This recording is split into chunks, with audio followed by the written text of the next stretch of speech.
brother, legendary king of pop, Michael Jackson, passed away on Thursday.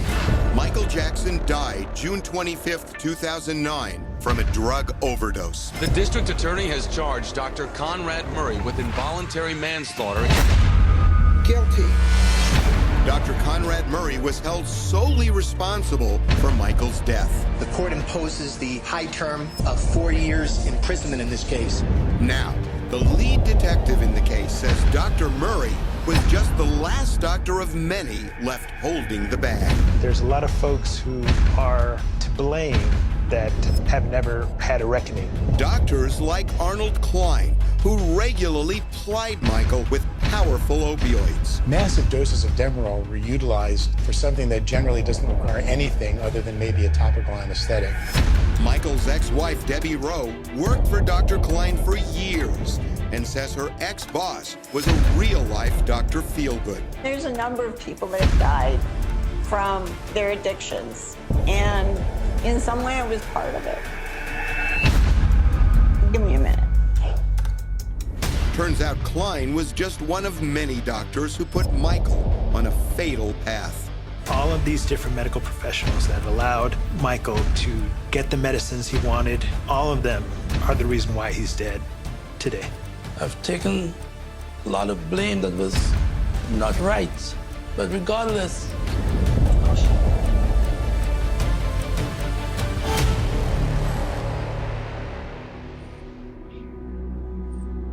I will always love Michael. Who really killed? You know what? I'm gonna wait. Before I go crazy, I'm gonna wait. Michael Jackson?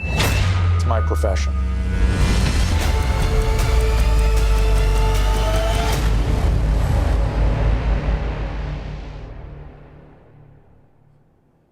I need an ambulance as soon as possible, sir. We have a gentleman here that needs help, and he's not breathing. We're trying to pump him, but he's not. Okay. We quickly learned from a couple of sources that he went into cardiac arrest. He was rushed to UCLA Medical Center. So we started getting word from our sources that Michael Jackson was dead at the house. So it was really weird that they still rushed him down to UCLA Medical Center. And it was just after 2 in the afternoon that we posted the story. Michael Jackson had died. TMZ broke the story of his transfer to the hospital this afternoon. The reports we are hearing from TMZ that the era of the King of Pop is over. TMZ was the first to report this, that Michael Jackson had died. My brother, the legendary king of pop, Michael Jackson, passed away on Thursday, June 25th. Drug enforcement agents, Las Vegas and Los Angeles police officers raided the Las Vegas home of Dr. Conrad Murray. A law enforcement source tells CBS News the investigation is centered around the powerful anesthetic propofol.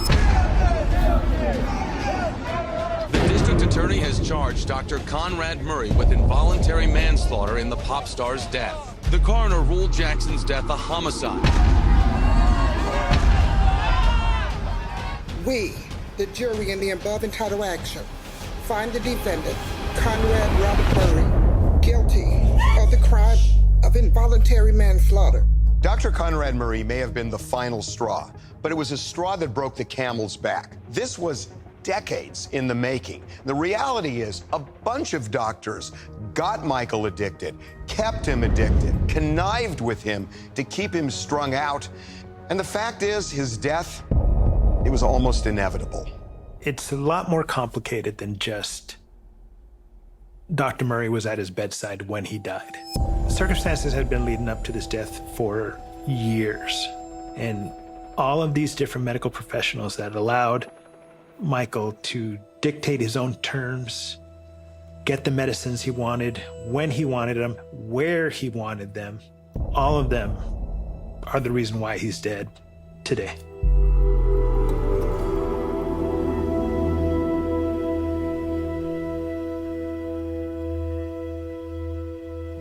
Golly.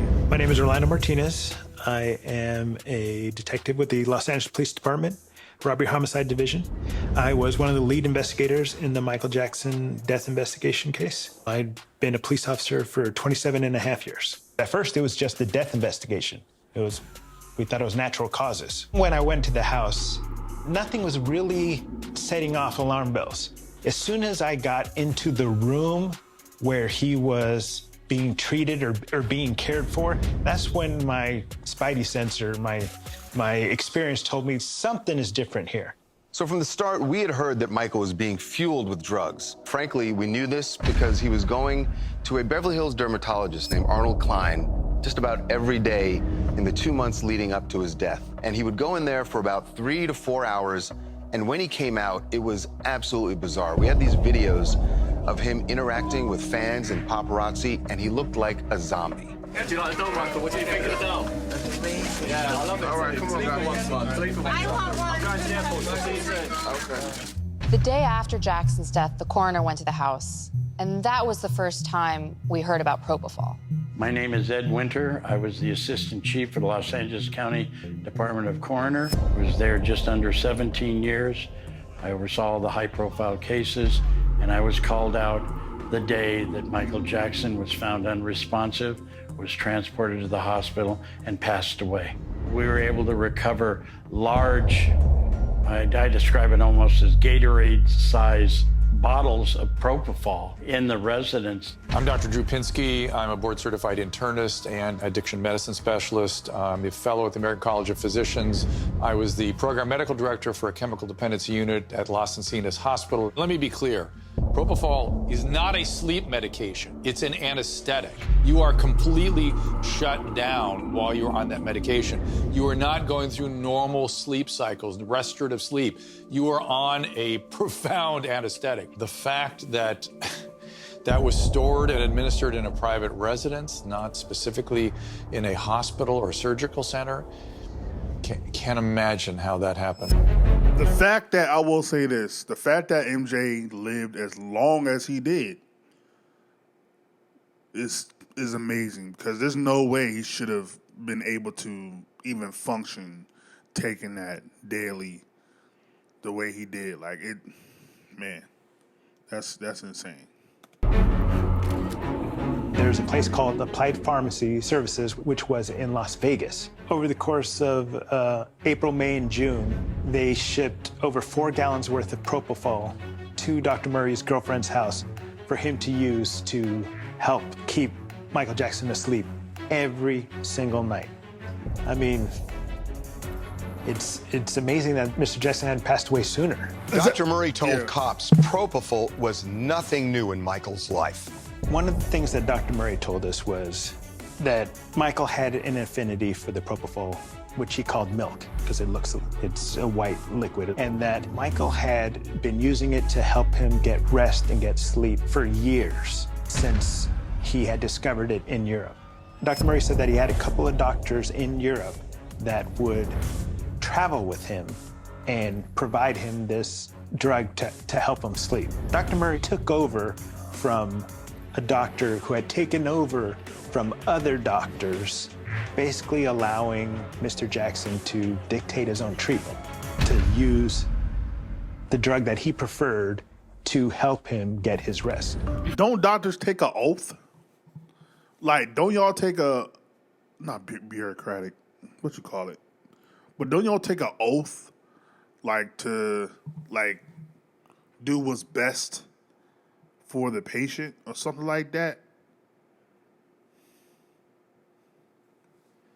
You like you've been unjust. Like, I don't care. I love Michael, but I don't care what he asked or what he paid. Like, at the end of the day, it's your job to take care of the patient and do what's best for them, not what they want. With Michael Jackson, because a lot of people feel like you're not guilty. I'm not guilty. Dr. Murray felt that if he did not help and administer it to Mr. Jackson, that Michael would just go somewhere else to get it. He needed it. He knew about the drug. He knew that it worked for him, and was the one who suggested it to Dr. Murray, actually demanded it. It was in the last couple of months you were contacted, right, initially by Amir and for this tour. 2 months. In the last couple months. 2 months. Okay, you've administered it more than 10 times? Yes. More than 20 times?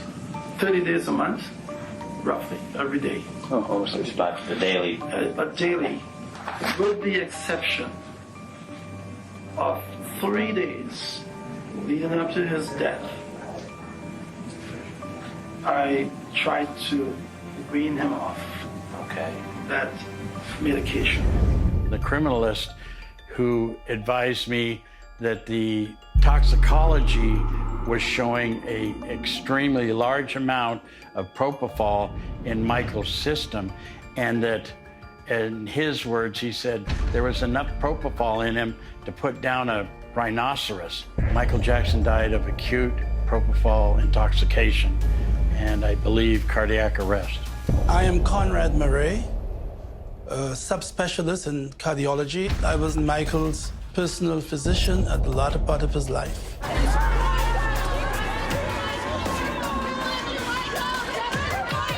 The trial was clearly unjust. We first could not call any witnesses that we were interested in, many of whom were doctors that had treated Michael for years and years, decades, with opioids. I never did that. One of the spokes in Michael Jackson's wheel was a Beverly Hills doctor by the name of Dr. Arnold Klein. We will not be able to call Dr. Klein as a witness or his staff. I never enabled his addiction, which I was not aware of. Your Honor, I am an innocent man. They accused me of having Michael on a 3-hour propofol infusion. That was false.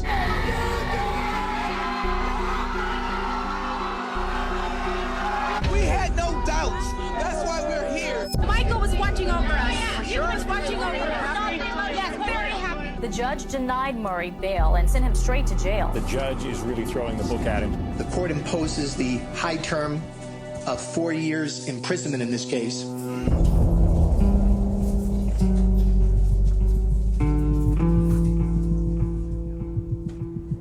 I stayed in the Los Angeles jail for 2 years. The fact, I'm sorry, because I want to make sure he said everything he said before at the end of the day, he was in your care. I don't care what everybody else did. I don't care what other doctors did. He was in your care. He is your responsibility. You are dosing him. So it doesn't matter what happened. He was in your care. Now, if Michael took a substance that you didn't know about and he was doing dibble-dabbling and he did something before you dosed him, okay, we could put that on Michael. But at the end of the day, what you were doing was still illegal. You should not have been doing it. So you are still liable. There was no nurse with you. There was no crash car with you when you were doing this daily for, 2 months, he said? He was in your care. He is your responsibility. You were negligent. You are guilty. I don't know how you don't see that. It doesn't matter if you didn't try to kill him. You were negligent. Therefore, involuntarily, someone argue it wasn't involuntarily, you killed him. Yes, you were guilty.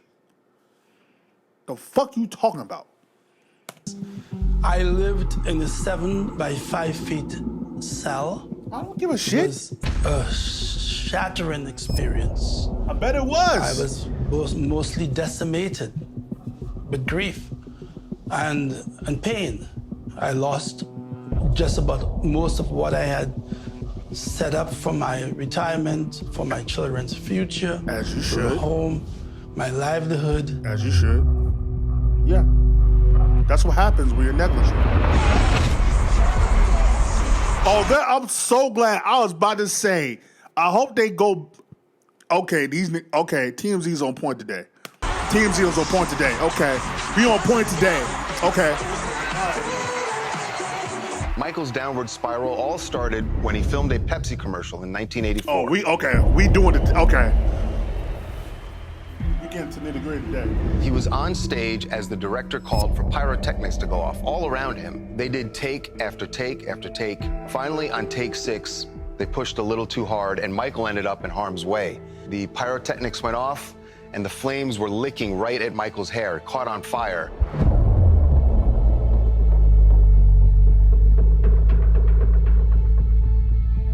It was a horrific scene.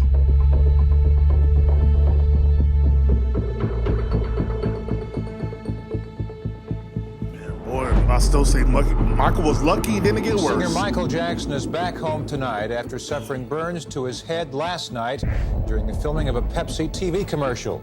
Jackson was dismissed from the hospital today against the advice of his doctor. He has both second and third degree burns of the scalp. Fortunately, the third degree component is relatively small. Michael's injuries were horrendous. Doctors used balloons to stretch his skin, and honestly, he never fully recovered, and that's when he got hooked on painkillers. Keep in mind, this is 1984, a full quarter century before he died, and he became profoundly addicted to pain meds. It is completely appropriate for Michael Jackson to receive opiates for a burn. He shouldn't suffer. He should get the necessary pain medication. But to go for months or even years afterwards on opioid pain medications is ridiculous. And there was an excessive enthusiasm in my profession for the prescribing of opiates. So there's a vicious cycle going on here. The more Michael Jackson recorded hits, the more he toured, and the worse his addiction became. For example, he recorded Thriller. That became the biggest selling album of all time, and that created an insatiable appetite on the part of his fans to want to see him in concert. He made a quick dash for the door.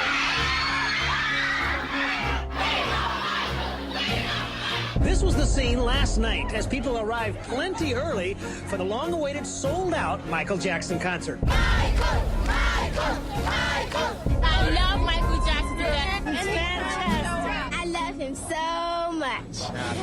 And there was also the Victory Tour, which was the farewell tour for the Jackson 5. And Michael didn't even want to do that tour. When I do those solo albums and I'm doing all kinds of different music, it's wonderful. I feel like I'm accomplishing what I'm supposed to do. And you don't feel guilty or worried about your brothers? No. But there was so much family pressure. His mom eventually convinced him to do it, and that just made a bad addiction worse. It happened about an hour ago in Kansas City, the start of what's being billed as the biggest traveling musical show in American history. Some people say that it's more like what happened 20 years ago when the Beatles first played Kansas City. But most of Michael Jackson's fans are too young to remember that. For them, this is the biggest moment in their lives. So I wonder if it wasn't for the Jacksons tour, that might be an idiotic question. Like, do you think Michael would have toured Thriller? Because the album dropped in 82. The tour didn't start till 84. Do you think Michael actually would not have toured the Thriller album? Which is the biggest selling album of all time. So did he really need to tour it? That's I never actually thought about that till now. I wonder if Michael's plan was not to actually do a tour. Maybe he wasn't up to, or because I've never heard no stories of him planning for a Thriller tour, ever. We've never heard that story of him planning for a Thriller tour. So it might have been a case of where he wasn't even planning on touring until he did the tour with his brothers.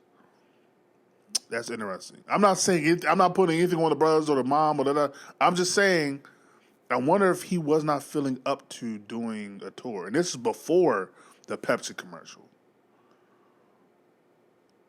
I wonder. That was followed by the Bad Tour. 16 months of grueling performing and traveling.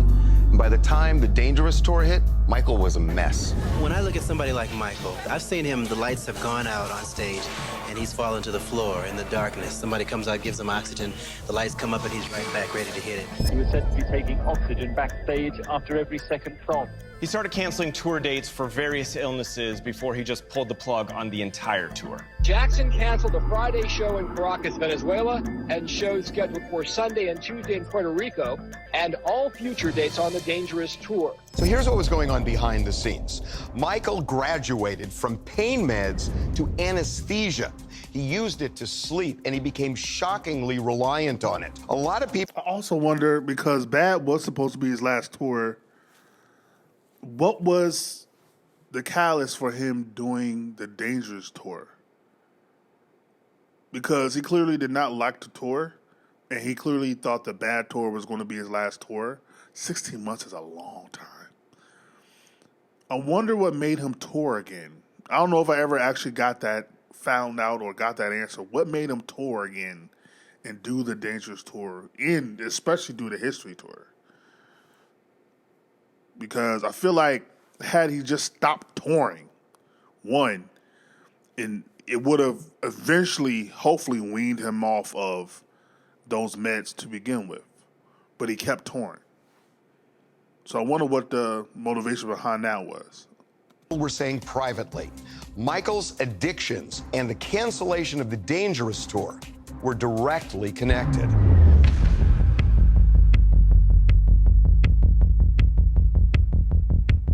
I attempted to give him a shot of Demerol, but his buttocks was so scarred up and abscessed that the needle almost bent, in which case at that point in time I ran an IV and I administered some IV pain medication. And do you recall what IV pain medication you administered? Morphine. Michael was on the Dangerous tour in 1993 in Bangkok, and that's when he asked Dr. Finkelstein to shoot him up with Demerol. After I took care of Mr. Jackson and he went on stage, another doctor from England came and assumed responsibility for Mr. Jackson. I came back from a trip to the pyramids, and my suitcase, of which I had all my medications in, was broken into. At that time, the doctor, told me that he had broken into my suitcase to get medications. What specific medication did you break into your suitcase to get? The pain meds. I don't recall if it was Demerol or morphine or both. And did he break in to get the pain medication to give it to Mr. Jackson? Yes. We thought that we needed to do an intervention. He needed to be detoxed. They called in Elizabeth Taylor to do an intervention. When Michael's doctor called to ask if I could help, I was glad to intervene. I traveled to Mexico City, where I saw for myself that Michael was in desperate need of specialized medical attention. Because of my... Why? Okay, so now I need to know the 411. Why is Elizabeth Taylor doing a press conference on Michael's intervention or drug rehab? Like, why? Like, what? Why? Like, why? Like, why are we doing this? Like, unless it's like, well, Michael Jackson ended the tour, so now we need to do a press conference so that people can understand why. Outside of that, I don't understand this, but I guess that's probably what it was. My own experience with addiction to prescription medicines, I was able to make a number of calls in search of the best and most appropriate treatment for Michael, and he is now undergoing such treatment in Europe. Michael was in such bad shape, he knew he needed help.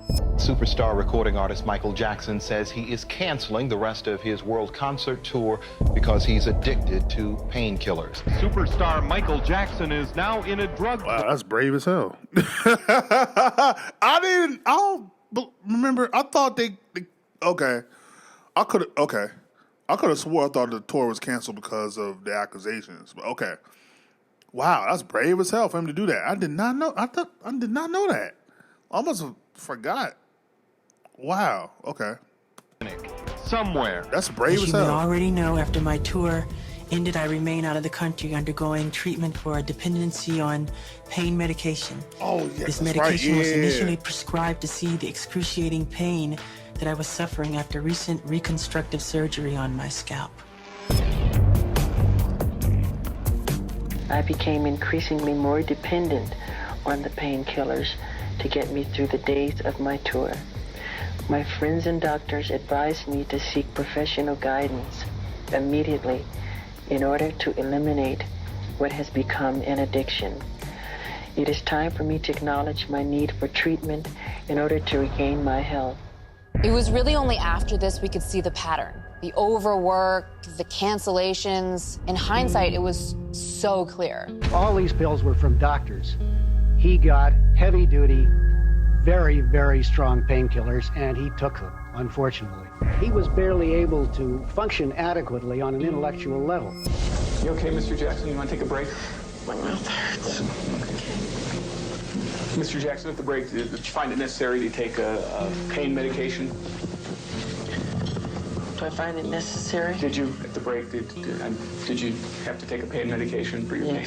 Painkillers were one thing, but Michael had even bigger problems. He couldn't sleep, especially when he was on tour or getting ready for tour. So he went to doctors for help. And it turns out Conrad Murray was late to the game. He said, Conrad, you know, when I'm on this course, when I'm on the tour, I have difficulty sleeping. And what most doctors have done for me, they help me to sleep for 15 to 18 hours. Michael was using propofol to sleep. He had mentioned that that was the only way he could go to sleep, especially when he was getting ready for a tour. I'm always writing potpourri of music. I never stopped. He was quite familiar with the product and felt that there was... I'm sorry. I love you, Mike. First of all, what's going on with this? Like, what is that? But, hold on. That was the only way he could go to sleep, especially when he was... What was, okay. Getting ready for a tour. I think I might know what that is. Potpourri of music. I never stopped. He was quite familiar with the product and felt that there was no fear of it. You know, it was not a big deal. He had been using it for decades. Different doctors had given it to him from all around the world, including Germany. And they allowed him to sometimes inject the medicine. He was able to push the propofol himself. And the doctors allowed him to do it. And that was okay. Excuse us, guys. The day Michael died, he spent hours begging to fall asleep, begging for propofol. He kept saying that he had to sleep, his shoe was going to fall apart, he needed to sleep. Michael was desperate, and Murray told detectives that he simply gave in. I then decided to go ahead and give him some of the medicine so he could get a couple of hours sleep so that he could produce, because I cared about him. I didn't want him to fail. Hey, your contract got canceled, Mike. When are you gonna have it, Mike? At the time all this was going on, Michael was going to see Dr. Arnie Klein, the famous Beverly Hills dermatologist. Klein, who died back in 2015, was known as the dermatologist to the stars. All these famous people like Elizabeth Taylor, Carrie Fisher, and so many others went to him for skin treatments. And Michael did as well, and the two became not just close, but best friends. Klein essentially became Michael's Dr. Feelgood.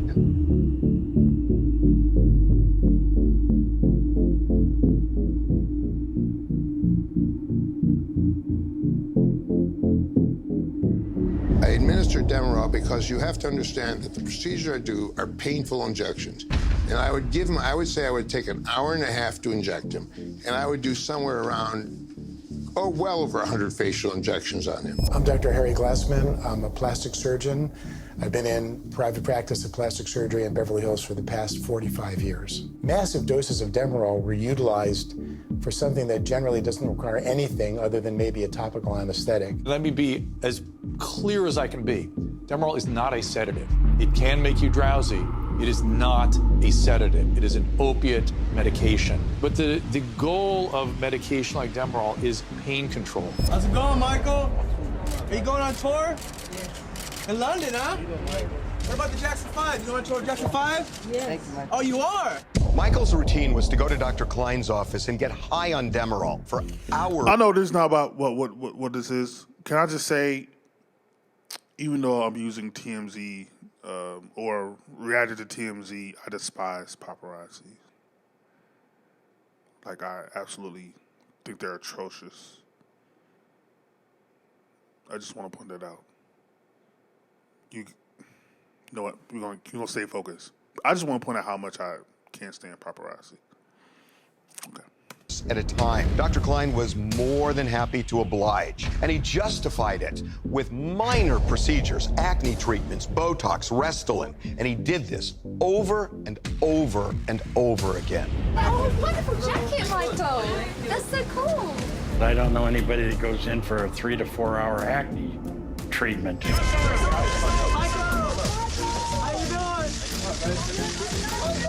When I heard Michael Jackson died, I immediately thought of him going out to his dermatologist on a regular basis for some sort of treatment. I knew it was opiates, and I knew that was the primary issue. The propofol was just the final event. And here's where the plot thickens. Klein was always at the ready for Michael, and MJ never had to look too far to find him. They went on vacations together, they spent Christmas together, they would go to events together. It's pretty clear that each was getting what they wanted out of this relationship. There is in the relationship between the doctor and the celebrity patient something that sort of becomes a quid pro quo. I'll do this for you. In Arnie's case, he was traveling with Michael, he was on vacation with Michael, and you'll do this for me. Obviously, in this case, narcotics or even heavy sedation. He was getting propofol in Germany. That's the most recent tour.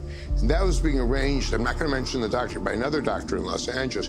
And I told the doctor, I just thought this is totally insane. This doctor's arranging German doctors to give Michael propofol. It's like giving someone the drug they want. I was able to interview his wife, Debbie Rowe. She said that Dr. Klein accompanied him when he was in Germany, and he couldn't prescribe medicines or medication there, but hooked up with a doctor or two in Germany to get drugs for Michael. Michael. So fast forward to 3 months before Michael's death. We were getting videos daily of him going to Dr. Arnie Klein's office. He looked totally normal going in. 3 or 4 hours would go by, and he would come out looking completely out of it. Hey, Michael. Hey, Michael. Michael, how are you? Yo, Michael, Simon or Operation? Michael, I'll just And make a pathway, guys. Make a pathway. Make a pathway. Okay. Hey, give a room, guys. Give a room. Give a room. Give a room, guys. Hey, Michael. Michael, you're the best. Hey, Michael, can you still moonwalk? Can you still moonwalk, Michael? Why would I be able to? Do you recall taking Michael Jackson to visit Dr. Arnold Klein? Yes. On many occasions? Yes. Estimate for us how many times a week you would do that. It could fluctuate. There were times when he was going almost every day.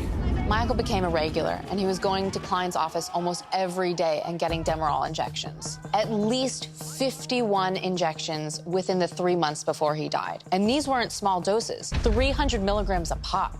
Oh, no, that's absurd. There's categorically no justification for massive doses of opiates for simple dermatologic procedures. Not only that, he was using Demerol 300 milligrams at a time. 300 milligrams of Demerol is enough to knock out a horse.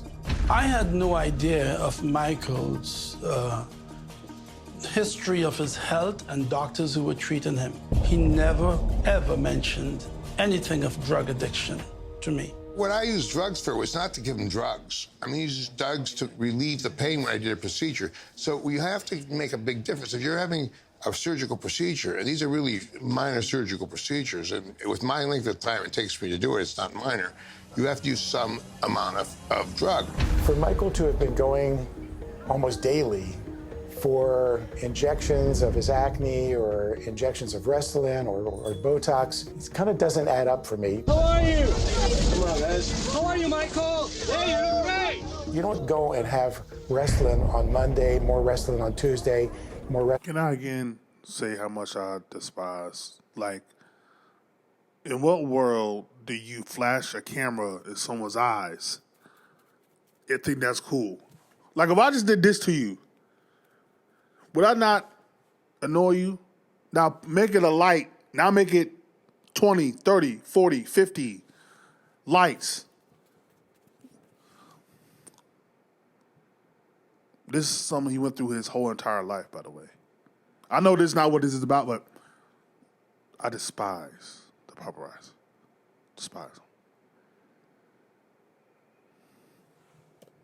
on Wednesday. The only thing that makes any sense to me is that he was there for the drugs, not for the Botox or fillers or acne. Dr. Waldman, have you formed an opinion about whether or not Michael Jackson was dependent on Demerol? Yes, I believe there's evidence that he was dependent upon Demerol. 6 weeks of very frequent high-dose use, I believe, would result in opioid dependence in any of us. Hey, Michael. What are you up to today, Michael? It's Earth Day.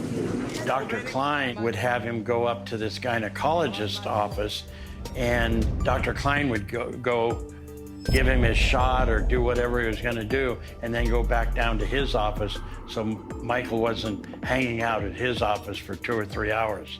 I honestly don't believe that Michael Jackson got 51 shots of Demerol from Arnie Klein. I would guess it probably 2 or 3 times that.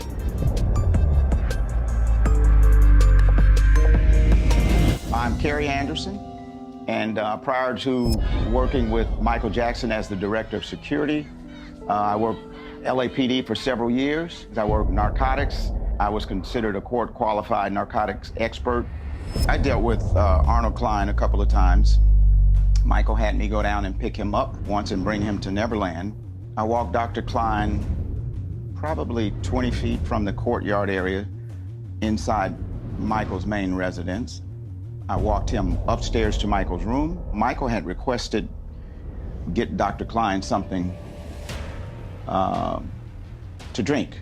So I went back downstairs, and myself and another personnel in the house, and we weren't gone any more than, I would say, 4 minutes at the most.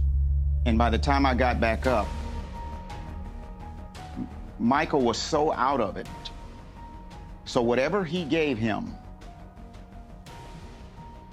I've never seen a narcotic do somebody like that so quick, because Michael was perfectly normal when I went upstairs, and in a 4-minute period, he was almost a zombie. So it must have been some kind of injection of something. And at times you'd want to put hands on people like that.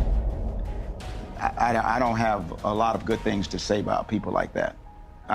He's disgusting to me. Arnie Klein shot Michael up with Demerol for a price, a pretty hefty one. He was charging him thousands and thousands of dollars just for a weekend visit. Money's not my object in life. My object is to be the best doctor. I mean, I gotta be honest, I never asked him for a nickel. Now, you say my bill was a lot, and I have to tell you about my bill. My bill was, I used to spend 3 days with him. I used to fly back and forth on helicopters when he called me. Right. So, I mean, when you put all that money together, flying around in helicopters all the time to see him, and spending 3 days with him at a time, your days over 3 days is worth a lot of money. You were friends with him, and you were best friends with him, and you were also his doctor. And I asked you if there's a danger of blurring the line, and if you could go back 20 years, would you elect to treat Michael Jackson as a patient? I don't have many friends, you know that. My friends are my patients. My patients are my patients 24 hours a day. They call me 3 o'clock in the morning. They call me 4 o'clock in the morning. I've flown as far as Tokyo to see a patient. I've flown to the Middle East to see a patient where Jews shouldn't go. So I'm telling you, when you say what I do is medicine, the practice of medicine, I mean, I'm not a shrink. I'm not, Freud.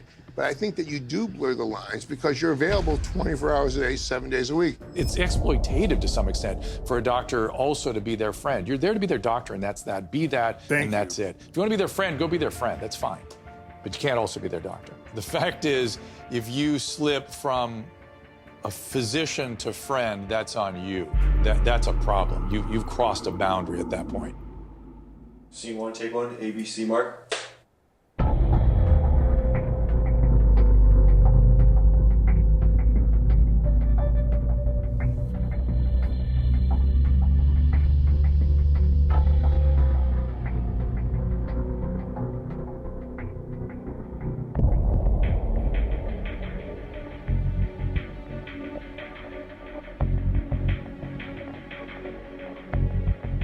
My name is Debbie Rowe, and I worked with Dr. Arnold Klein for 27 years and would assist him in the back with patients. I did everything from acne surgery.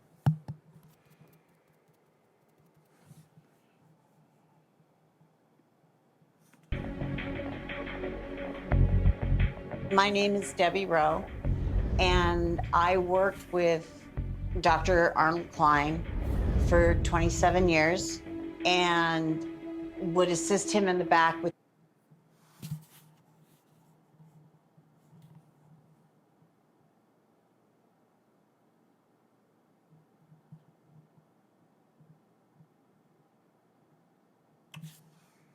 patients. I did everything from acne surgery to prescribing medications. It got a little better. Dr. Klein was a brilliant dermatologist. He could walk into the room, look at you, almost give you a family history of who you were and what diseases were in the family and stuff like that. When Dr. Klein started treating famous people, celebrities, powerful people, he started to be invited to their parties and things like that. And I think it influenced some of the ways that he thought. And he enjoyed going to the parties. If he was having a get-together or a party, they would all be invited. He enjoyed living that lifestyle. He did try very hard to be of the rich and famous. Anybody who sees a particular group of patients that they are in awe of or enamored with will do almost anything to get another person of that caliber into the practice. It ends up being more of a friendship than it is a professional relationship. You pick who you hang with, and he is a person that you want to hang with because you're going to be able to get something in return. There were times that he would write prescriptions for things that had nothing to do with what we were treating them for. You know, some people would come in and say they can't take the pain, so they would want a Percocet, or they would want Demerol, or they would want something else. I believe very firmly that you're only as good as the last patient you inject. So there might be someone, they were a big star. He would write prescriptions that were not conducive to what a dermatologist would normally write a prescription for. The primary responsibility of any doctor is the patient care. I mean, we take an oath to, above all else, do no harm. And giving someone massive doses of Thank you. That's all. That's what I was curious about. narcotics for an everyday trivial procedure is clearly a breach of the person's medical care. You don't give Xanax because someone says they can't sleep. You don't give them Demerol because they have pain that they either aren't monitoring, don't have anyone moderating it and watching it, or they just want it. They would ask Dr. Klein to write a prescription because they were having a party and a bunch of people were coming and they wanted to have party favors. We had some powerful patients that would come in and say, I need to get 90 Percocet for Saturday night. And then you go to the party that weekend and there's a candy dish with Percocet or Quaaludes or something like that. And it came from the office by trading drugs for the invitation, the inclusion. You know, he just wanted to be in that group. I don't know if he knew the person was an addict, but didn't care because he didn't want to lose that person as a patient, but it was done. And there were a lot of doctors out there with the same patients that would do the same thing. It's narcissism. It's gratifying to have a special person under your care and that person to then be satisfied and tell you you're a good doctor. And it helps build people's reputation. You become, particularly in the sort of field of plastics and dermatology and beauty, you become the doctor that's taking care of those people we see in the magazines. Sometimes patients had obvious signs of addiction, injection marks all over their body. I was mortified when I found out that patients were so addicted to something that you couldn't sedate them or whatever. You have to start an IV if you're going to sedate someone. And not being able to find a vein to start an IV, there was no place to be able to do it. I do believe boundaries were down and lines were crossed that should not have been. Prescriptions were written that didn't need to be written. You scratch my back, I'll scratch yours. It is such a violation of our basic responsibility and ethical standards as a physician to be treating people to make ourselves feel special. In other words, we are there to serve the patient. And if we are somehow excited by or turned on by the patients we are treating, there's already a problem. And then if you are handing out medication without proper justification, it just doesn't get worse than that. We went through 2 decades of my patients being killed routinely by my peers, and it was often in situations like this. I feel horrible about not trying to stop it with people that I knew had problems. And there's nothing I can do to take it back. And if someone was hurt by it, saying I'm sorry isn't enough. To me, it's like, I should have tried harder. I should have tried to stop it. I should have done more. I should have done something. And I didn't. And at the end, you're ultimately responsible for what you've done, how you've participated. You have to take responsibility for it. There's a number of people that have died from their addictions. And in some way, I was part of it. Give me a minute.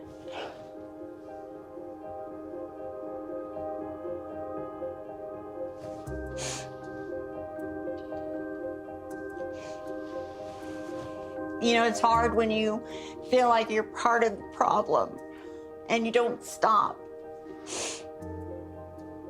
I just think I should have been a better person than I was. I sucked as a human being for years when I think about it. I was basically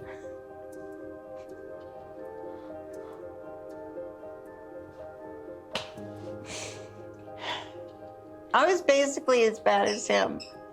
And I regret that and will regret it. And I'm so sorry that I participated in it. Michael had a lot of psychological problems. In addition to addiction, he suffered from body dysmorphia. He became a plastic surgery addict. He got his nose done, then he got it redone, then redone again. There's something called the body dysmorphic disorder. Has anyone here ever heard of that? Anyone here? Are there any women right here? Women? Any women here? So you know these people, if you walk down the street, are obsessed with the way they look to the point where they distort themselves. And these are people who go after doctors and end up having faces after faces. They look tighter and tighter, so they don't look human anymore. And these are the people you really have to do with, these body dysmorphic people. When you look in the mirror, are you happy with what you see? In what way? Just when you look there, in terms of that social philosophy. I'm never totally satisfied. I always wish the world could be a better place. No, not at all. Is it like on a scale where he was an extreme? Extremely, but he really viewed his face as a work of art. You have to understand. It's hard to understand this, but he really looked at his face as a work of art, an ongoing work of art. Was his about aging, or was it about? It was about pure beauty, and he wanted people to see him and pee in their pants. That's what he told me. Michael came to see me quite a number of years before he passed that hair away. was laid like he a was mug. referred to me by his dermatologist, Dr. Arnold Klein, and he was seeking surgery on his nose. But his nose had been operated on many times before that. And so I did the courtesy of examining him and then advised him against having surgery for fear that one more procedure could conceivably compromise the blood supply to his nose. And so he was not very happy with me. He tried to encourage me to change my mind, but my mind was fixed the moment he walked through the door. It was his addiction to opioids and anesthesia that really consumed him. So by day, Dr. Klein would shoot Michael up with Demerol, which, by the way, causes insomnia. By night, Dr. Murray would shoot him up with propofol. Michael Jackson never mentioned a single doctor to me who was treating him with opioids, propofol, or any of those substances. He made it look as though I was his sole physician. Dr. Arnold Klein addicted Michael Jackson to Demerol. And he will tell you that one of the insidious effects, the most difficult things about Demerol addiction and its withdrawal, is an inability to sleep. If I had known that Michael was going to a dermatologist's office or any doctor and being shot up or dripped up with opioids on a daily basis, there would be a two-step dance. One, he has a problem. Two, I take you to where you can be treated. And if you fail to do that, I am out. Michael's insomnia was drug withdrawal. Let's be clear about that. He was an opiate addict, benzodiazepine addict. Those patients always have insomnia. And he found an interesting solution to his drug withdrawal, which is a barbiturate. In this case, propofol, which treats the drug withdrawal insomnia. It does it very effectively. It doesn't treat the addiction. It makes the addiction worse, and it threatens his life. So he's getting opioids during the day. He's withdrawing at night. So now we have somebody on continuous substances that are dangerous and inappropriate. It became known to me after Michael died that he had been at various facilities throughout the community for relatively trivial matters and placed under either general anesthesia or let's say sedation in order to do the sort of thing that you would do every day without any sort of medication or without anesthesia. There were a number of facilities and a number of different people involved. How the hell did he even function, dog? Like, I don't know how they even have footage for the This Is It rehearsals. Like, how did he even function? Like, this is insane, bro. How are you feeling? Thank you, brother. Thank you so much. Watch your butt. For more than 2 decades, Michael was using doctors to fuel his addiction. And if you think there's any way these doctors didn't know he was a hardcore drug addict who needed help, that's just impossible. Michael Jackson had dozens of injection marks all over his body. Right. All over his body, dozens. Right. So he had a serious drug problem. Anyone who's gone to medical school and sees a patient with multiple puncture sites in the veins of their arms and legs, I mean, it hits you over the head. I mean, this person is clearly an addict. Michael, how are you? We found out that Michael was using aliases. I did go to Dr. Arnold Klein's office and wanted to interview him and get a copy of his medical records and find out what was going on. When I got to the office, his office, He supposedly was unavailable. Any comments, sir? Any comments, sir? What happened here today? Did you get the files you were looking for? We're still conducting our investigation. There is a security hold on the case, and I can't comment. So I went downstairs to the pharmacy and talked to the pharmacist, and the pharmacist gave me the whole list of what drugs he was taking and the aliases. I was shocked. I was shocked that this was going on. The doctors allowed him to use 19 different aliases for all these different medications, powerful medications, and with that, you cannot cross-check against each other because one doctor doesn't know what name another doctor has given, and that's enabling abuse. Hey, Michael! The way that Michael went about getting That's all wild. these drugs was doctor shopping. He had multiple different doctors that he was involved with, and he would go to Dr. A and ask for a sedative, and then he'd go to Dr. B and may ask for the same one. And so by manipulating a series of different doctors, Michael accumulated an enormous amount of medication. What you're going to learn about Michael Jackson is that he had the habit of compartmentalizing relationships, packaging relationships, like spokes in a wheel. The wheel in his life turned, but the people that he associated with, the groups of people, were like spokes. They rarely, if ever, touched. When I put it all together, what I've learned since then, during and before the trial, Michael Jackson was a drug addict. And he was a master at manipulation because I was manipulated by Michael. I did not enable him at any time in his addiction. I would never do that. I cared about Michael too much. I loved Michael. I haven't lost that love for Michael, despite the pain and suffering that I've encountered. There were what they call a drug book, that every doctor has a book that he puts his patient's information in, and... It's hard to feel like you care for someone when you make it about yourself. I care about so-and-so. The pain that I went through, yeah, I really care for him. Wait a minute. So you care for this person, but you're talking about how much you went through? You got to pay attention to what people say, how they say it. Supposed to list what medications they had, and that Dr. Klein actually had two books, one that just showed some miscellaneous medication, and then another book that listed his aliases and some of the other medications he was getting.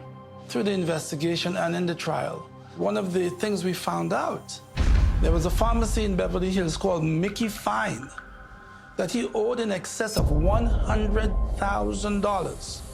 And that pharmacy was on the ground floor of Dr. Arnold Klein, the same doctor that was infusing him with opioids on a daily basis.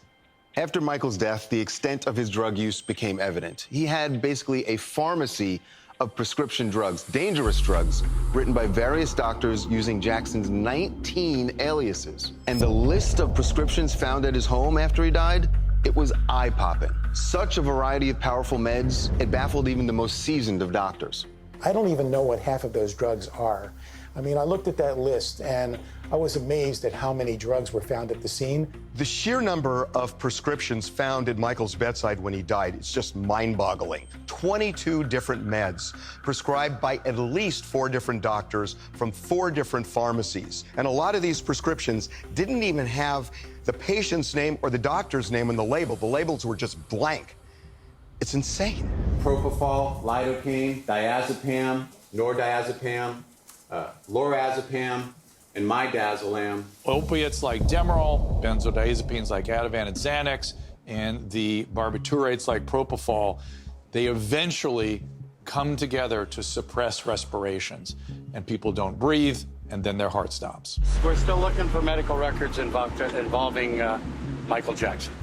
Michael's addiction was much worse than the medical records that we were able to obtain or see were much greater that we'll never know. Roll down the window. It all comes back to the fact that Michael Jackson was one of the biggest stars on the entire planet. And all these doctors like Klein who treated him, they themselves became intoxicated. Celebrities can manipulate doctors to get what they want, no question about that. And it's been my experience that you have to be very resilient to their seduction, such that you don't treat them any differently than you would a non-celebrity. Michael is responsible to a great extent for his own demise, but he certainly had a lot of help in the medical community. It's sad that the doctors are caught up with the celebrity status, and that some of the celebrities are caught up, wanting to keep that doctor close. Some of the drug addicts, they're best friends with the person they're buying their heroin from, and they want to stay close to them. I don't think there's any question that Michael was a drug addict. I made 2 personal interventions on him, remember that. I got him off drugs twice in my lifetime. So there was an ongoing problem with him in the use of drugs. Now, when you're rich and you're famous in America, you can get anything you want. Because I think what we have here is a lot of bad medicine. We have some good medicine, but I think we have a whole bunch of bad medicine.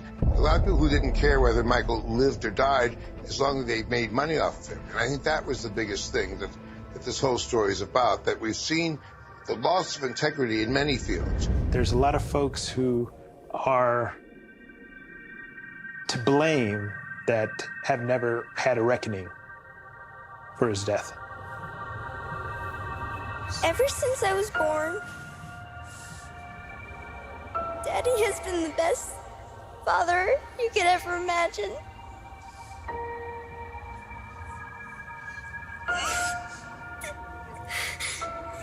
And I just wanted to say I love him so much. So addiction is one thing, but there's another factor in Michael's death, a big factor. At the time Michael died, he was rehearsing for the This Is It tour, and there were alarm bells going off everywhere. Michael was strung out, too weak to perform, and the sad fact is, very few people around him were even listening. The record company usually like for you to support your album and go on tour, and I don't like to. It's a difficult thing to tour. You go from one continent to another, you're sleepy, the time zones are different, you can't sleep after the show, the adrenaline is up here. Well, can we just do it again without the negative saying that you don't like the tour? Just 'cause I don't like it though. I know, but I go through what hell. What are you setting up though? I don't understand. I go through hell touring. Okay, then I'll make it positive then. Yeah, it's just. For you know the truth. Yeah. Okay. And action, Michael. I love to tour. These people really did their due diligence. Like I didn't know where they were gonna go. Like they actually are doing the due diligence. Like I don't like TMZ at all, but they're actually doing the due diligence. Okay, but yeah, that right there, it's funny, but that right there shows you what show business is. You can have someone literally saying, I don't like to do this. The people, the people in charge or the people that are controlling the situation are like, okay, but I don't care what you're saying. I'm going to ignore what you're saying.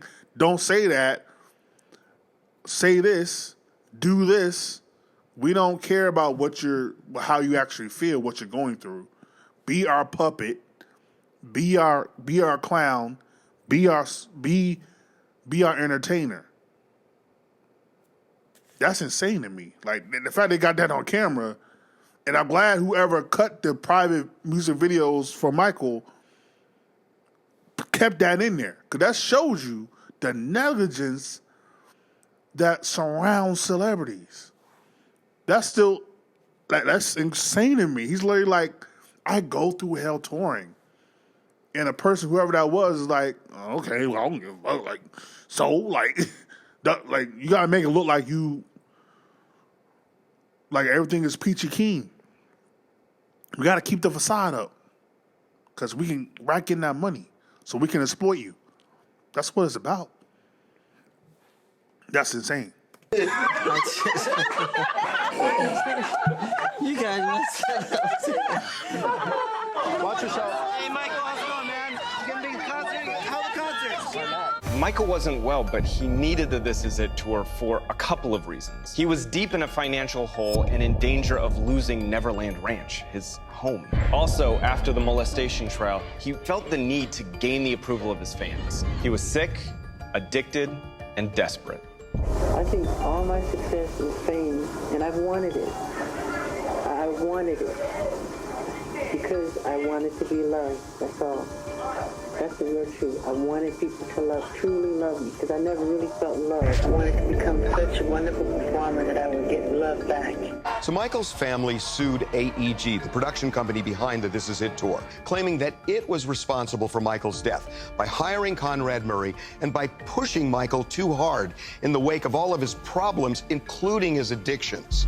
These will be my final show performances in London.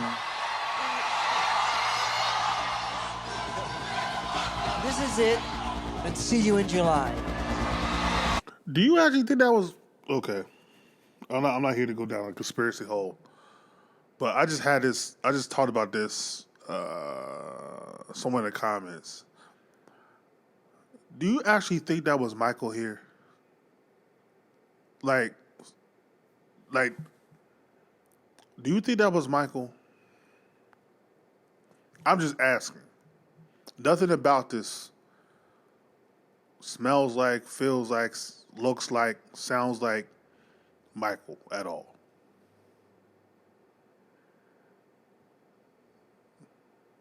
His voice has never sounded like that. Ever. Now, you could make the excuse, well, he was, probably very heavily drugged up during this situation. But even then, so I don't know. If he was, this should show you here. This was not a good situation. This is not good. Show performances in London. This is it, and see you in July. The family felt that AEG was more interested in making a fortune than protecting Michael's health. And the family's lawyers grilled AEG bigwigs in depositions. Was there a problem, Mr. Phillips, with Mr. Jackson's appearance at the press conference that day? Something unusual happened? We were late. You sent an email to Mr. Lightwicki? Yes. Do you recall receiving this email from Mr. Randy Phillips? No. And so this is dated March 5th, 2009. Mr. Phillips wrote to you, according to this exhibit. MJ is locked in his room, drunk and despondent. Tomei and I are trying to sober him up and get him to the press conference with his hairdresser makeup artist. Do you see that? The bottom of the page? I read it. Okay. Do you know who he was referring to with MJ? I don't remember this email. And then Mr. Lightwicki responds, are you kidding me? Correct? You responded to Mr. Phillips, are you kidding me? Do you see that? I see it. Do you recall what you meant by that? I don't remember this email. And then you responded with the longer entry there. Correct. And you wrote, I screamed at him so loud the walls are shaking. Yes, that was an exaggeration, but I did raise my voice. All right. And then Randy Phillips responded to you, this is the scariest thing I have ever seen. He is an emotionally paralyzed mess, riddled with self-loathing and doubt. Now that it is showtime, he is scared to death. Right now, I just want to get through this press conference. Did I read that correctly? Yes. Was that an exaggeration? A little bit. And was it an exaggeration also that he is an emotionally paralyzed mess? That's what I felt at the time. And then according to this evidence, you Didn't answer the question, but okay. responded, call me, please. I agree that it says that. Could have said no, there was an exaggeration, because that's how you felt. Do you know why you asked Mr. Phillips to call you, please? I don't remember the email. The AEG execs were grilled over email. Michael Jackson, the biggest artist of all time, the biggest entertainer of all time, don't remember an interaction for a press conference. Don't remember that. Don't remember that day. Just it was just a random day that day. Just happened to be probably the biggest moment of your life, as Michael Jackson was about to do a press conference for the biggest tour that probably will make you a lot of money, more money than you probably ever see in your life. But don't remember that day. Convenient amnesia, I believe is what they call it. I don't know if that's the technical term, but I believe it's called convenient amnesia. I believe is what he's having right now. They sent emails that paint a picture of a company that was determined to get money. I don't remember this email. And then Mr. Lightwicki responds, are you kidding me? Correct. You responded to Mr. Phillips, are you kidding me? Do you see that? I see it. Do you recall what you meant by that? I don't remember this email. And then you responded with the longer entry there. Correct. And you wrote, I screamed at him so loud the walls are shaking. Yes, that was an exaggeration, but I did raise my voice. All right. And then Randy Phillips responded to you, this is the scariest thing I have ever seen. He is an emotionally paralyzed mess, riddled with self-loathing and doubt. Now that it is showtime, he is scared to death. Right now, I just want to get through this press conference. Did I read that correctly? Yes. Was that an exaggeration? A little bit. And was it an exaggeration also that he is an emotionally paralyzed mess? That's what I felt at the time. And then according to this evidence, you responded, call me, please. I agree that it says that. Do you know why you asked Mr. Phillips to call you, please? I don't remember the email. The AEG execs were grilled over emails they sent. Emails that paint a picture of a company that was determined to get Michael on stage and ignore some of the problems that he was dealing with, including his addictions. When they were asked about these emails, these execs had lots of memory lapses. I'm going to read this again and see if you have an understanding of what it means. We want to remind him that it is AEG, not MJ, who is paying his salary. Based on the assumptions that AEG is your company and MJ is Michael Jackson, do you have an understanding of what that means? No, I don't understand it, because we weren't paying his salary. So why would you write that? I have no idea. When you say his salary, who are you talking about? I don't know. Oh. But how do you know you weren't paying his salary if you don't know who we're talking about? I don't remember this email. Everybody don't remember now. Didn't you just testify that we weren't paying his salary? AEG? Yes. No, you just testified we weren't paying his salary. You just testified to that a few seconds ago. Right? I guess. Okay, then let's go on to the next sentence. We want him to understand what is expected of him, period. Do you know what you meant there? No. Is there a word in that sentence that you don't understand? I don't understand the sentence. I'll read it again. We want him to understand what is expected of him. Does that help? No. I'm gonna put in place of him what I think it's supposed to be and see if that helps. We want Dr. Murray to understand what is expected of Dr. Murray. Does that help? No. Hey, Michael. What's up, man? By the way, this is roughly 3 years, give or take. 3 years. A lot must have happened in 3 years. They can't remember emails and texts sent 3 years. Interesting. Again, involving the biggest entertainer of all time. can't remember anything. Like, just can't. I don't know what was going on. I was just dilly-dallying, just emailing up a storm. I don't know what I was doing. Just can't remember. No, man. Wait, where's your car, Mike? Where's your car? Where's your car? I'm trying to get there. Where is it? I don't know. The Jackson family believed that AEG ignored clear signs that Michael was in grave danger because AEG stood to make a fortune off the This Is It tour. Mr. Gongaware wrote, meanwhile, our play here is to not back off. We are holding all the risk. If MJ won't approve it, we go without his approval. You see that? Correct. And Paul recommended going ahead and with the press conference and putting the tickets on sale because once we go on sale, which we have the right to do, he is locked.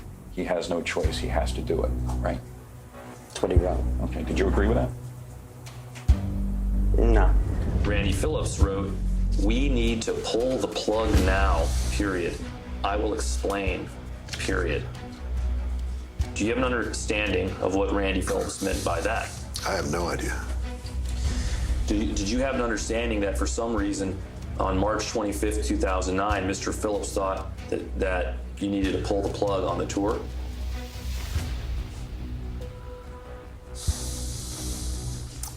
I don't recall that. Did something happen around this time, March of 2009, that was creating a concern for you and Mr. Phillips? Not that I recall. You sent an email to Dan Beckerman stating, "Trouble with MJ, big trouble, period. What are you guys up to tonight, period?" I don't remember the specific email. Does this email indicate to you that you knew as of June 20th, 2009, there was some trouble going on with Michael Jackson? We were aware that he had missed several rehearsals. And you thought he was having a mental breakdown, didn't you? No. You didn't? No. Then why did you write to Dan Beckerman at 4:15 p.m. that same day, "He is having a mental breakdown"? I'm not sure. I'm not referring to Randy. Oh, really? I don't know specifically. Was Mr. Phillips having a mental breakdown? I don't know what I was referring to specifically, but it could have been to Randy. Mr. Kane was Mr. Jackson's business manager eventually. Is that correct? That is correct. And he sends you an email on June 23 at 11:22 asking on the list of doctors that will help get up from today to the opening night. Where does Arnold Klein stand on the list? Correct.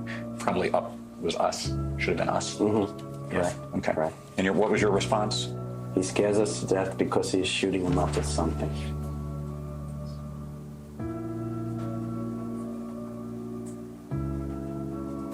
Why did he scare you to death?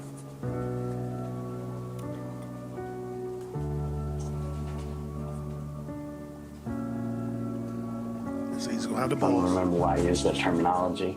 Randy Phillips had good reason. Nobody got the balls to say.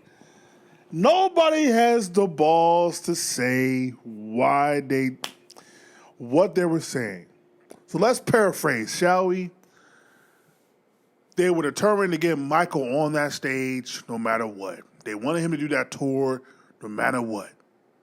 Even though he was originally just supposed to do 10 dates, he wound up doing 50. 10 shows. He wound up doing 50 shows. That's the contract they drew up. They knew before they started doing rehearsals that Michael was not in good shape. There was something wrong with him mentally and physically. He was not ready to do a tour. And they said, "Oh, they ain't looking good. Our product ain't looking good right now. Yeah, it's not well. Man, call me, man. We need to figure out something how to get this guy on. Get this guy on tour." Then 2 days prior to him passing, Randy Phillips says, "Ah, man, he's getting shot up with something. I don't know, man. Maybe, I don't know. This not looking good." Not that he cares about Michael's health, but more of, man, if he getting shot up with something, he might not be able to do the tour. That's what they don't want to say. So now everybody has 3 men, all has amnesia. Like something happened in 2009 for 4 or 5 months. Nobody can remember nothing. Like there were just emails going back and forth. Just people just can't remember what happened. Like it's just like, I don't know what happened. It's just like we were emailing back and forth and we just can't remember why we did it. It's just, I don't know. Guilty.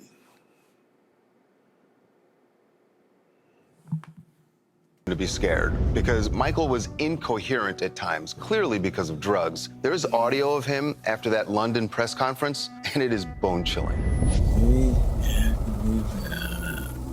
When people believe in the show, when people believe my show, I want to say, I've never seen nothing like this in my life. No. I've never seen nothing like this. No. It's amazing. He's the greatest entertainer in the world. Kenny Ortega, the producer of the This Is It tour, wrote a letter to AEG shortly before Michael's death. This is what he wrote.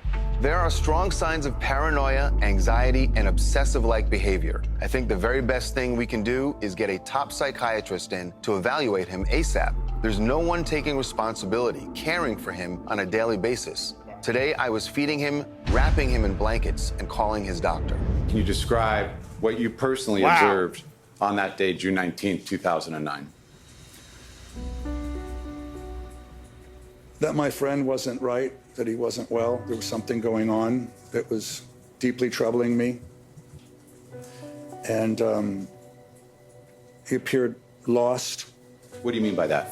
Just sort of lost and a little incoherent.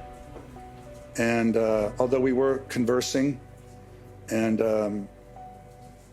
I did ask him questions, and he did answer me. I did feel, though, that he was, not well at all.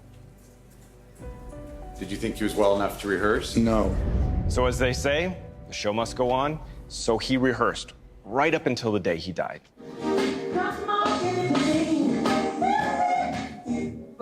More time.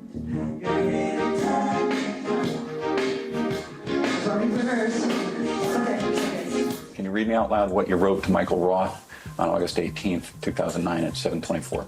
I wonder why now. I think I know what MJ died of, and this would exonerate Conrad. Conrad Murray. Correct. What did you know would exonerate Conrad Murray? I don't remember.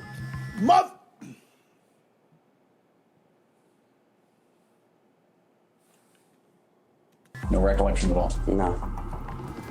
Did anybody ever ask you what you knew that would exonerate Conrad Murray? No. Did you ever tell the police that you had information that would exonerate Conrad Murray? No. Did you ever tell the LA district attorney what information you had that would exonerate Conrad Murray? No.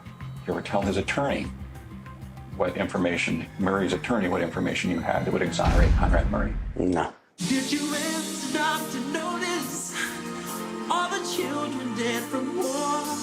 With what I know today, Michael would not have been able to complete the shows.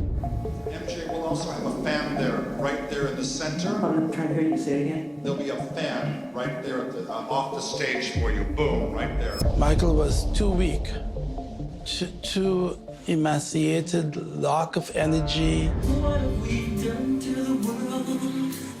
Look what we've done. What about all the peace that you pledged your only son?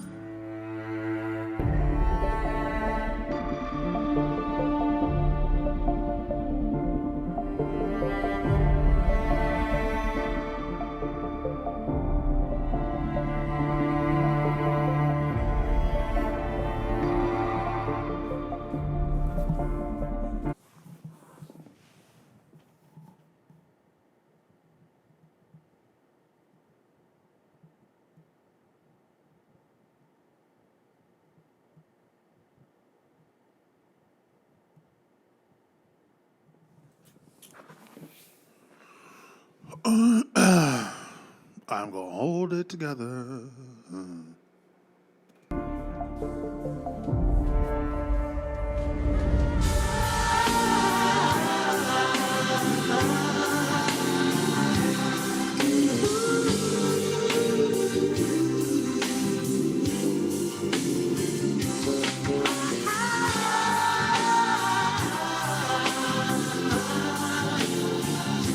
Lawyers for the Jackson family tried hard to convince the jury that AEG was responsible for Michael's death. The jury didn't buy it. That said, there is plenty of blame to go around here with doctors and drugs and pharmacies. To lay all the blame on Conrad Murray seems unfair. We're not investigating the doctors, we're investigating Mr. Michael Jackson's death. We knew that there were multiple doctors doing what Dr. Murray had done, and that they had done it over the course of years. We decided to concentrate on that night for the criminal side of it, and so that negated all of the other history with the other doctors. Dr. Murray had no control over this situation because what was happening in the background, it was just a little fish in a big dirty pond. I really do believe that this death was inevitable. Whether it was Dr. Murray or the next doctor, he was lucky it hadn't happened before because Michael was going to get what he wanted. And if you said no, he would find somebody who would do it for him.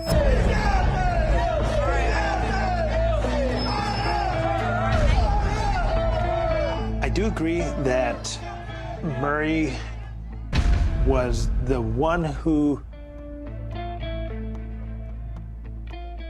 ended up taking all the responsibility for Mr. Jackson's death. I don't think it's right, but you know, what's right and what can be proven are two completely different things. There were a lot of people who should have been held responsible. The medical community is in great part responsible for Michael's death. It was just terrible medical care. Here's how deep it goes. Even doctors who were asked to testify in Dr. Murray's trial about the dangers of giving someone propofol every night for months, they ran for the hills. When I was trying to find doctors to evaluate the care that Dr. Murray had provided, most doctors told me no. They didn't want anything to do with it because they were worried about when malpractice becomes criminal conduct and setting a precedent. I contacted 53 different doctors trying to find experts to review Dr. Murray's level of care. And 10 of them said that they would do it. Everybody else said, no, I want no part of it. There's one issue that got lost during Dr. Murray's trial. The doctor told cops that he was actually trying to wean Michael off of propofol 3 days before he died. And on that fateful day, Murray says he walked out of the room, and when he was gone, Michael took matters into his own hands. I successfully weaned him off of that agent up till 3 days prior to him passing. He was off propofol. He had his own stash at home. It was in a red and white sports bag. He knew how to use propofol. He said doctors allow him to push it before, in my absence. I believe Michael Jackson got hold of propofol and he slammed it into his system. And if you slam propofol into your body, you're gonna have cardiopulmonary arrest. It would support the fact that they did not find propofol in his brain. There was not enough time for it to get there. Michael, how are you, Michael? You're looking great, man. Thank you. The fact is, Michael Jackson is not the only celebrity to die at the hands of doctors who were more than accommodating when it came to pumping them full of drugs. So, I'm curious. I don't know if we're going to get to it. When Conrad Murray, when you went went away from Michael for that short period of time, how long was that period of time when you were supposed to be monitoring Michael that happened? What was this length of time that you neglected Michael.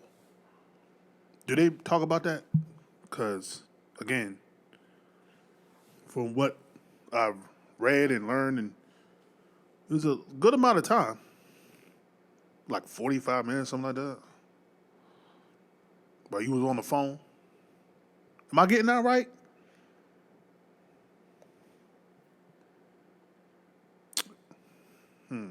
Okay. Just wondering. One cause of unnatural deaths in the United States of America this year was prescription drug overdoses. Some of the people who are complicit in that scourge that is killing people like Michael Jackson and thousands of others are people like Dr. Conrad Murray, the so-called Dr. Feelgood doctors. It's pathetic that a number of celebrities have passed away with doctors turning their heads and just writing prescriptions and giving their patients whatever they want, whenever they want. Being at the coroner's office for 17 years, I had a number of celebrities that did die, a number of them that died due to over-medication.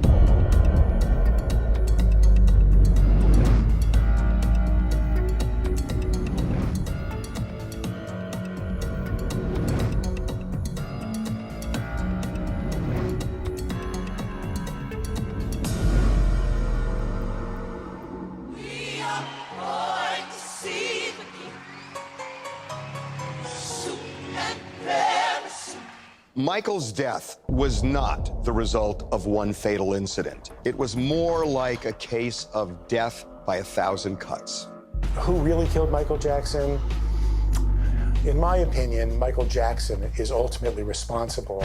I think he had willing accomplices along the way, but you have to hold Michael accountable. He seduced these people. Who really killed Michael Jackson?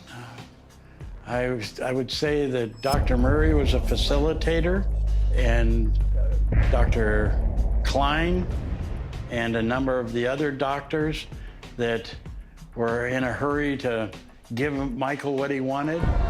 The family couldn't stop it. They were concerned.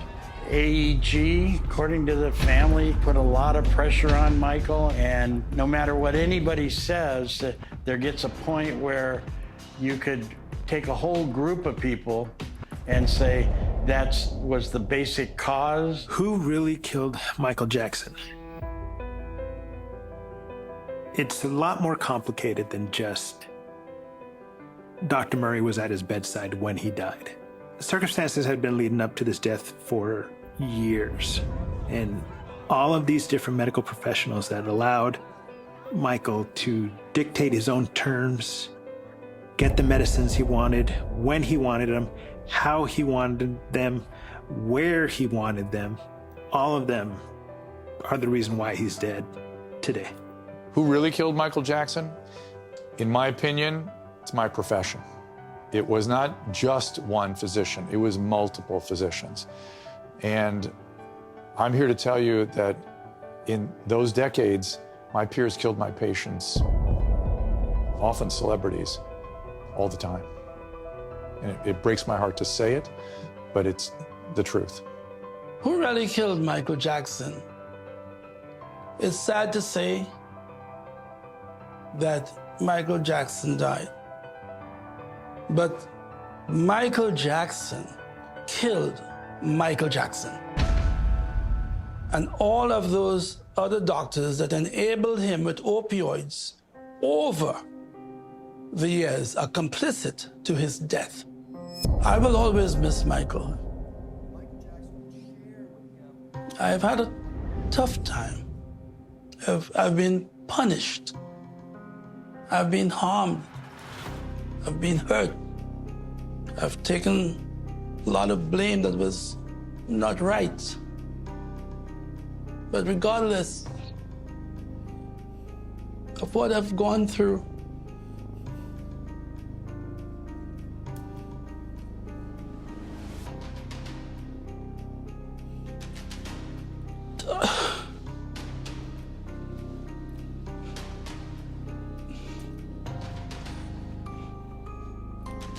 I will always love Michael.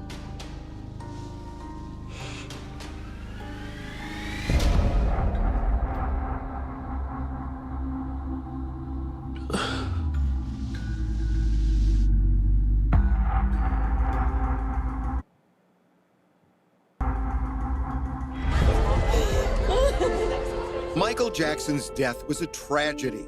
Dead at 50 from years of abuse at the hands of many doctors who got him addicted to drugs and then fueled that addiction. In the 5 decades of his life, he made enormous contributions to music and pop culture, contributions highlighted during his memorial.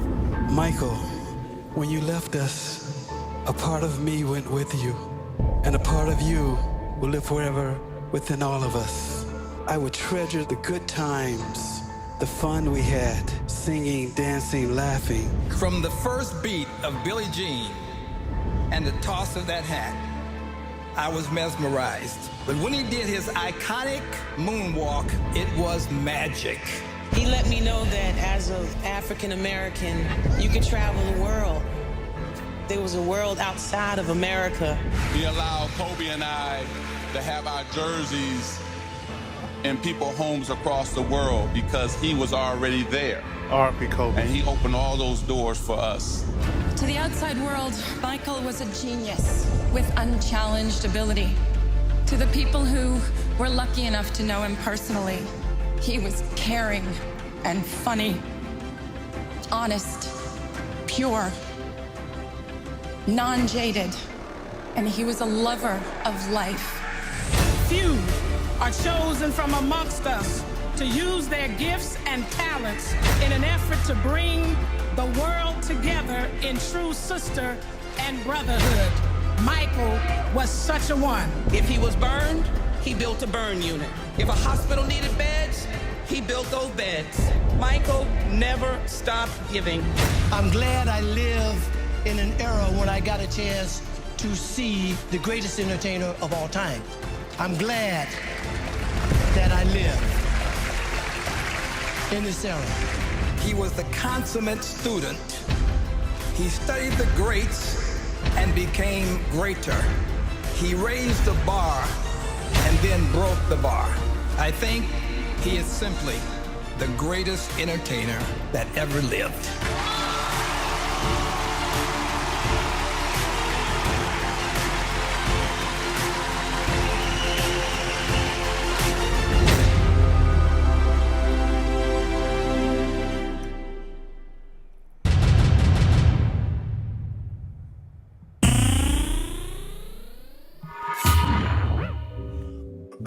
All right, so let me say who I think killed Michael Jackson, okay?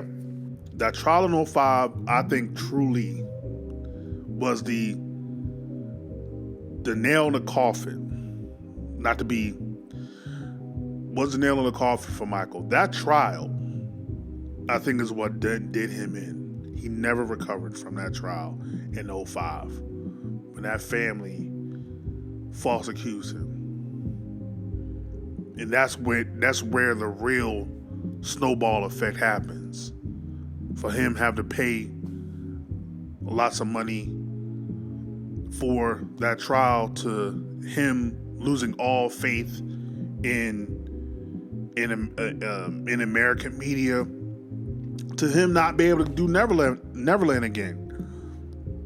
As they tore up his home, it was a snowball effect to where he was really damn near homeless the last 3-4 years of his life.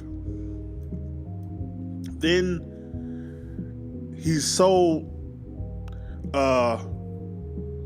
has such hard financial hardship that he has to do the tour.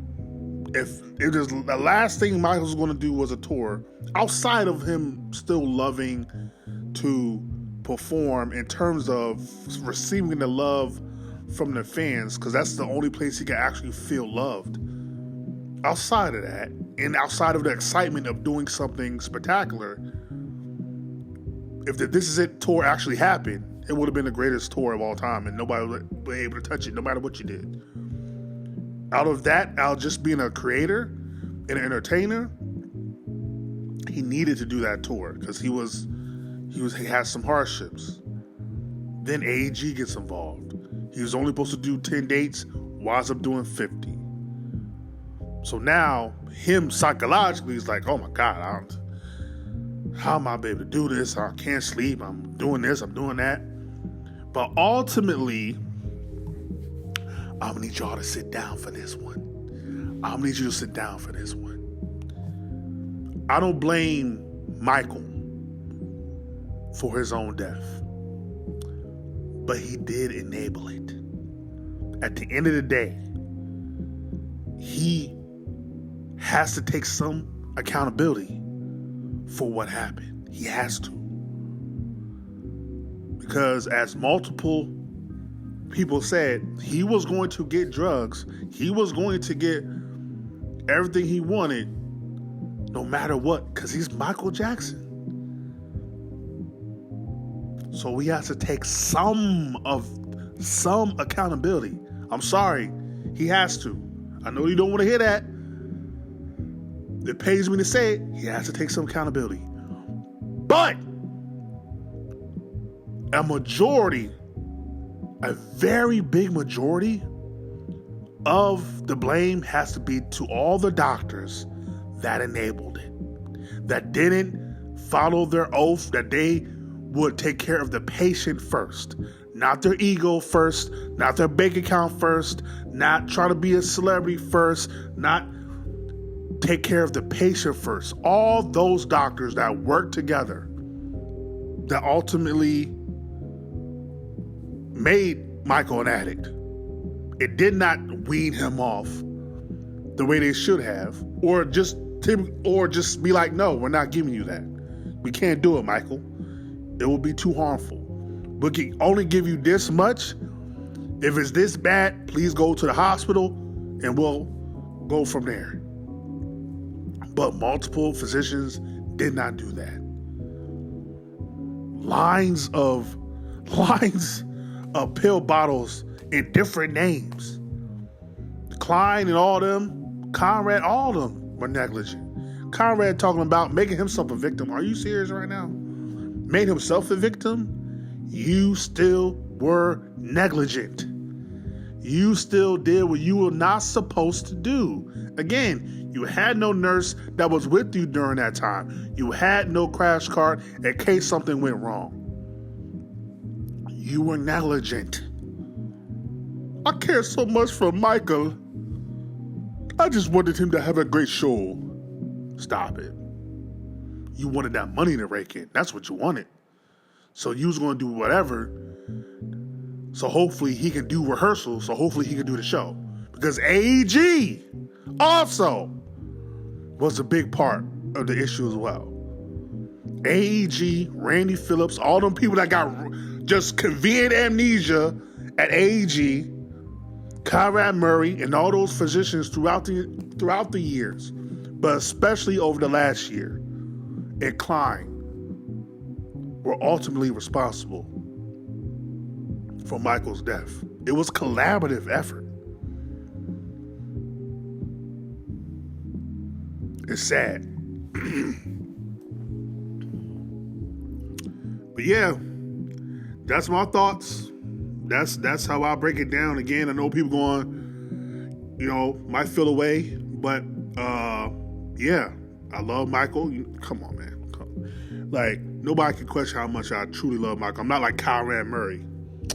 Like, I actually do love him. I love the human being. Forget what song he wrote. Forget what dance he did. The human being.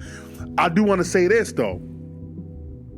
The fact that he died not being rich shows you how much of a humanitarian he was. You got to also think of all the money he donated throughout the years. All the money he donated, hospitals he built, gave away his money. Gave it away. The Neverland Ranch itself, helping the less unfortunate,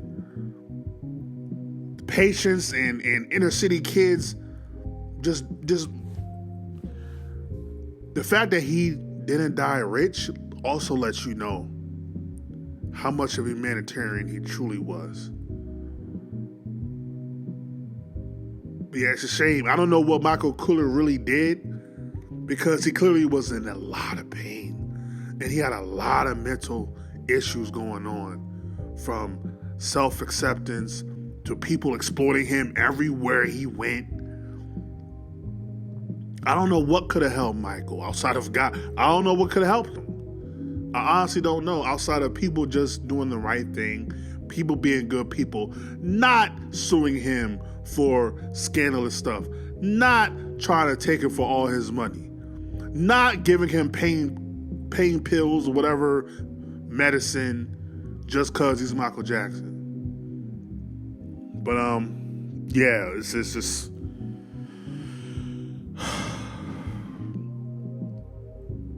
it really was a combo of a lot of things, man. Michael had a hard life, bro. The fact that we had him for as long as we did is still a blessing, man. I know we like, damn, man, we lost Michael too soon, gone too soon, and damn, yeah, but also we could have lost him a lot sooner. We really could have. We could have lost him a lot sooner. So we also, as much as we are in pain, as much as we hurt, also need to be appreciative of how long we did have Michael. We miss you, Mike. We love you, Mike. Your legacy will live on forever. Outside the music, like I said, outside of the performances, who you were as a human being, your spirit lives on.